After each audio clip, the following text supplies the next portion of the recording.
everybody. I'm here with my farrier Eric, and he's going to tell you a little bit about abscesses and a little bit about himself. Hi, my name is Eric Bolding. I've been shoeing horses in Southern California for over 20 years. Some of the horses I've shod have accumulated over $7 million in earnings in the reining horse industry. I've shod multiple world champions in the AQHA, multiple NRBC champions, as champions and reserve champions in both NRBC and reining fraternity. I've been asked to talk a little bit about abscesses. And I'm asking a big favor because you could write a book on abscesses, and I just need a couple of minutes. Abscesses are basically a thorn in a horse owner's side. The thing about abscesses is there's not a definitive rhyme or reason on some of them, and some of them are definitive causes. Obviously, saturated wet feet are more prone to bruises that will develop into abscesses. Gravels, little tiny pieces of arena footing or ground, will work their way into the soft structure, and sometimes will take very long, up to months or a very long time to bear their ugly head. And that causes severe lameness. Yes. Abscesses increase pressure, just like if you were to smash your finger and not release that blood blister. It's very similar to the same thing.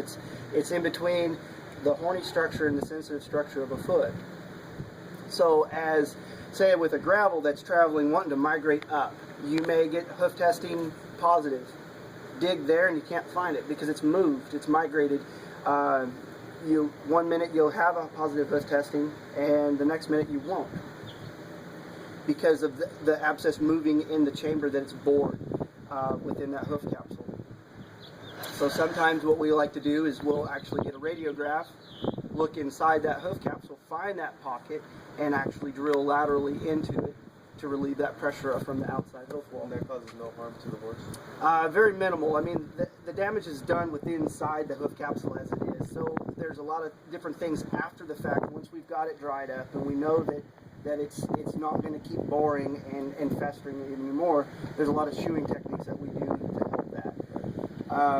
Other ones that are caused are from a stone bruise, and it develops a massive hematoma or swelling within that soft sole. Those will do the same. In some cases, they'll kind of push back and forth, and lameness will become very chronic to very mild. Generally, those are subsided by packing that foot with some Ictamol, Magnum paste, soaking it with warm water and Epsom salts, basically drawing that inflammation out, and then with a little bit of veterinary or farrier help, excavating and debriding that foot of that loose and holy material. Can you show us some of the tools that you use to dig up the abscess? Yes. As far as like a search knife or something like that? What I like, there's several different ones, but this is actually a dental tool that I've sharpened. And what I like to do is, I don't like to just debride the whole foot. I don't like to make a big, huge hole. I like to try to pinpoint it, follow that track if I find one, and just remove as little as possible, get the medication in there, get it dried out, and so forth. Sweet. The other thing I do obviously use is my hoof knife, but like I said, I like to use it as minimal as possible. Once we've located it and got the pressure relieved, I like to start like going after it aggressively. Before you go to the preventative, what happens if the abscess reaches the bone or the bone structure? If it reaches bone structure, you definitely run the risk of bone infection, and in bone infection it can be very dicey. Horses generally will be euthanized for that. I've heard of that. It goes either way. Once it's in the bone, it's a 50-50 shot. It's heavy on antibiotics. The other thing that I like to do with horses with abscesses is once I've kind of got a location and have a good handle on where I think and get it to drain, I like to get them on an antibiotic. That way it doesn't keep boring that infection. What else?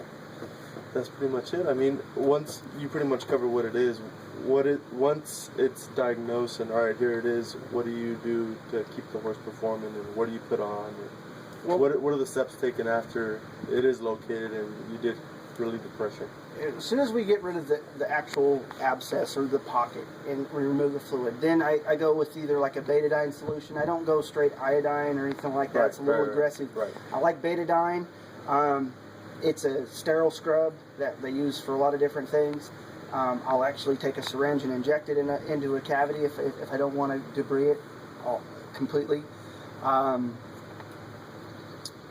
Other things too is that we'll if it's say in a heel or a hairline, it's actually exposed itself through the hairline, which can be the case. There's several different things that I'll use between bar shoes. A spider pad is a really good stabilizer. Spider pad or stabilizer pad. I like them. Distributes pressure, right? It distributes pressure evenly, concussion. Heart bars to remove, if we have to remove a section of the foot, then we can support the bony column here. Bar shoes, standard, just another way to distribute weight more evenly. I don't like to use a lot of plastic pads on abscessed feet, but if I have to, I like if the frog is intact, I like to use some frog pressure to help release some pressure off that sole. Mainly, I like to use leather. It breathes. Generally, a rim pad if it's in the sole. If I want to keep medication in the foot, I'll use a full pad. And that runs with its own set of issues that happen after that, right? Yes. After you put them on. Like you said earlier, we can go on and on and on. Right, right. But the gist of an abscess is where we're at. And